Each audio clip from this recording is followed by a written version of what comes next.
आज हम देवी गंगा की कहानी पर एक गहरी पड़ताल करने वाले हैं। हाँ, और गंगा सिर्फ एक नदी नहीं है। बिल्कुल नहीं। वो हिंदू पौराणिक कथाओं का एक ऐसा पात्र है जिनके इतने सारे चेहरे हैं, कई रूप हैं। हाँ, और ये रूप अक्सर एक दूसरे से आप कह सकते हैं कि बिल्कुल अलग लगते हैं। एक तरफ वो जीवन देने वाली माँ है। और दूसरी तरफ एक ऐसी प्रचंड शक्ति जिसे संभालना लगभग नामुमकिन है। बिल्कुल। और इसी को समझने के लिए हमारे पास कई तरह के स्रोत भी हैं। एक तरफ शिव पुराण जैसे प्राचीन ग्रंथ हैं, तो दूसरी तरफ कुछ आधुनिक अकादमिक विश्लेषण भी हैं। और गीता धर्मराजन की लिखी बच्चों की एक कहानी भी जो इस पूरी कथा को आज के दौर से जोड़ देती है। तो आज का हमारा मकसद सिर्फ ये जानना नहीं है कि गंगा धरती पर कैसे आई, बल्कि ये समझना है कि उनके व्यक्तित्व में इतनी परतें क्यों हैं। एक शक्तिशाली दिव्य नदी से लेकर पारिस्थितिक संतुलन के प्रतीक तक उनका ये जो सफर है वो बहुत दिलचस्प है। चलिए इसी विरोधाभास से शुरू करते हैं। हम गंगा को अक्सर शांत, पवित्र, जीवन देने वाली माँ के रूप में जानते हैं। हाँ, यही छवि है। पर स्रोतों में उनका एक शक्तिशाली, थोड़ा अहंकारी पक्ष भी दिखता है। और एक कहानी तो ऐसी है जहां उन्होंने इंद्र और अग्नि जैसे बड़े बड़े देवताओं को भी सबक सिखा दिया था। और यही पहलू उनके किरदार को इतना जटिल और आकर्षक बनाता है। वो सिर्फ एक माध्यम नहीं है, उनकी अपनी इच्छा है, अपनी चेतना है। मुझे भगीरथ की कहानी वो हमेशा से बहुत आकर्षित करती है। एक इंसान इतनी बड़ी दिव्य शक्ति को धरती पर लाने की जिम्मेदारी कैसे उठा सकता है? कहानी यहीं से शुरू होती है। राजा भगीरथ, जिन्हें अपने पूर्वजों की आत्मा की मुक्ति के लिए गंगा को स्वर्ग से धरती पर लाना था। और इसके लिए उन्होंने सालों तक कठोर तपस्या की। हाँ, और उनकी तपस्या सफल भी हुई। गंगा धरती पर आने के लिए मान गई। लेकिन यहीं से असली समस्या शुरू हुई। अच्छा, चलिए इसी विरोधाभास से शुरू करते हैं। हम गंगा को अक्सर शांत, पवित्र, जीवन देने वाली माँ के रूप में जानते हैं। हाँ, यही छवि है। पर स्रोतों में उनका एक शक्तिशाली, थोड़ा अहंकारी पक्ष भी दिखता है।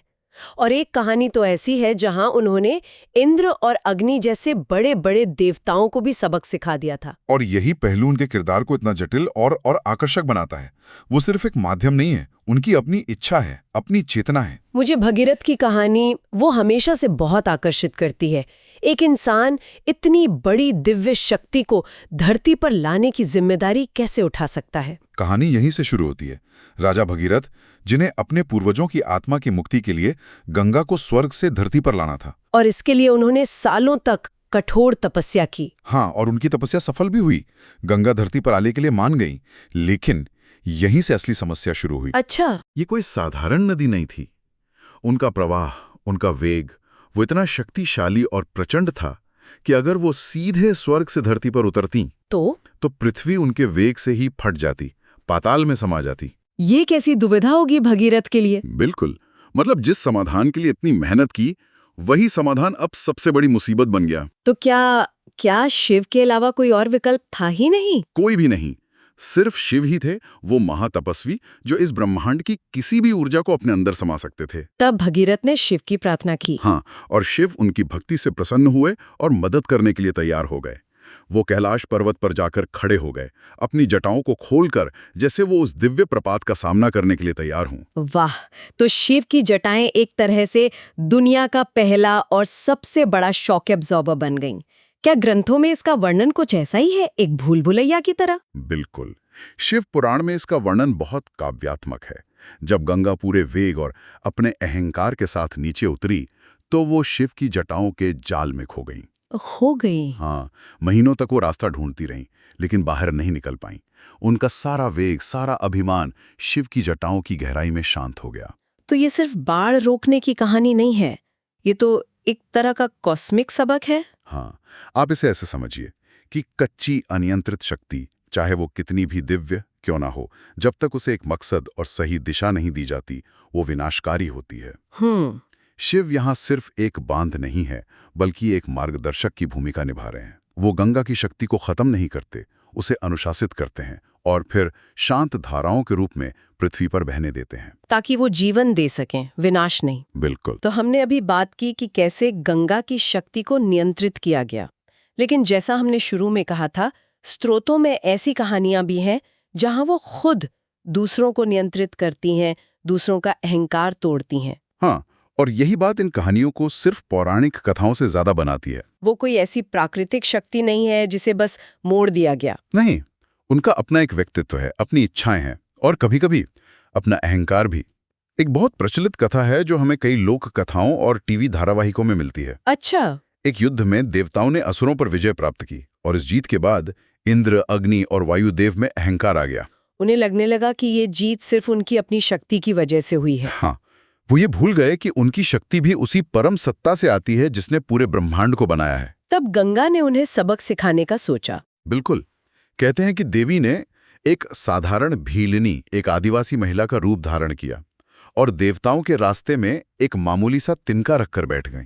ये तो किसी मजाक जैसा लगता है। अग्निदेव, वायुदेव, इंद्र और उनके सामने एक आदिवासी महिला और एक तिनका।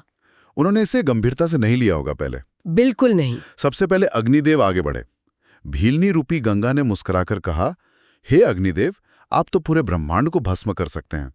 क्या आप इस छोटे से तिनके को जला सकते हैं? और अग्निदेव हंसे और उन्होंने अपनी पूरी शक्ति लगा दी, लेकिन वो तिनका जला ही नहीं। वो जस का तस रहा। ये तो देवताओं के लिए बहुत शर्मिंदगी की बात रही होगी। अग्निदेव, जिनका काम ही जलाना है, एक तिनके से हार गए। बिल्कुल। इसके बाद वायुदेव की बारी आई। उन्हें लगा कि वो तो इसे एक ही फूंक में उड़ा देंगे, पर वो भी नहीं कर पा होंगे। वो तिनका अपनी जगह से हिला तक नहीं।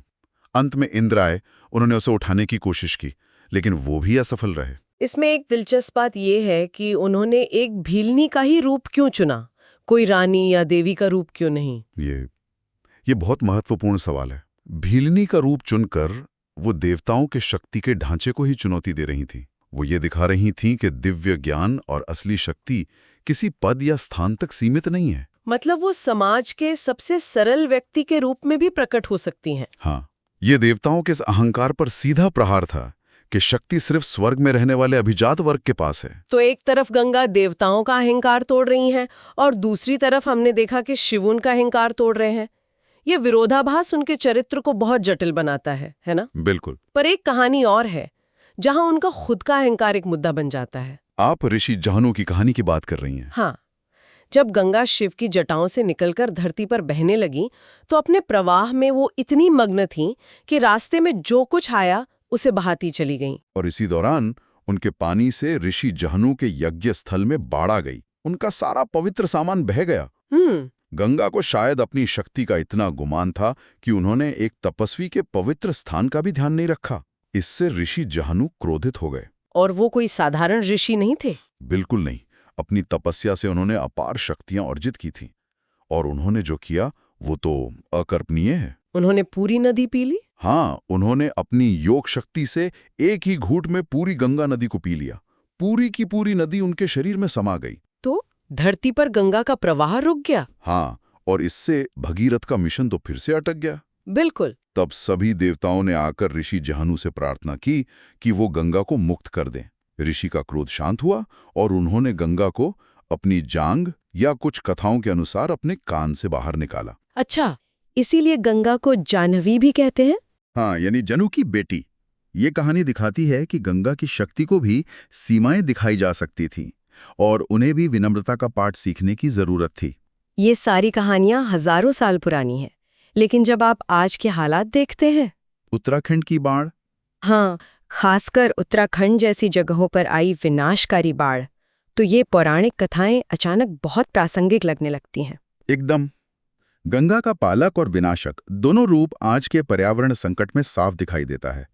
ये कथाएं एक तरह की चेतावनी हैं कि जब हम प्रकृति का संतुलन बिगाड़ते हैं तो उसका वो रूप सामने आता है जिसे संभालना नामुमकिन हो जाता है।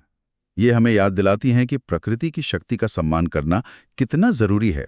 और इसी आधुनिक संदर्भ में गीता धर्मराजन की बच्चों की कहानी माँ गंगा और रजाई बॉक्स, वो इस पूरी पौराणिक कथा को एक बहुत ही खूबसूरत और सामयिक मोड़ देती है। वो एक अद्भुत कहानी है।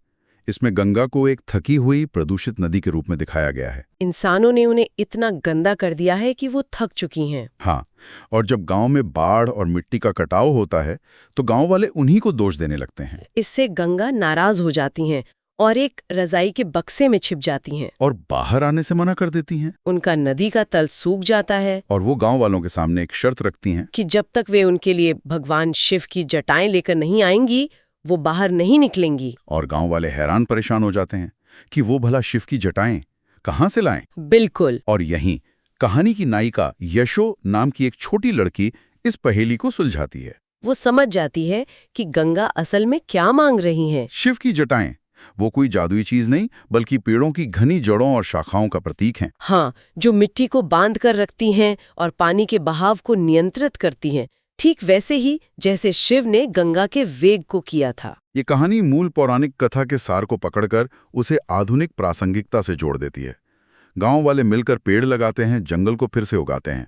वो असल में अपने ग्रह के लिए शिव की भूमिका निभाते हैं। हाँ, और जब पारिस्थितिक संतुलन फिर से स्थापित होता है तो गंगा भी वापस आ जाती हैं। तो मतलब समाधान किसी चमत्कार की प्रार्थना करना नहीं है, बल्कि उस पौराणिक कथा के पीछे के विज्ञान और संदेश को समझकर खुद एक्शन लेना है। हमें एक तरह से खुद शिव बनना होगा। बिल्कुल। ये कहानी हमारे धर्म यानी कर्तव्य और कर्म यानी क्रिया को सीधे तौर पर पर्यावरण की देखभाल से जोड़ देती है। ये बताती है कि प्रकृति का संरक्षण ही असली पूजा है। तो आज हमने गंगा को कई अलग अलग रूपों में देखा।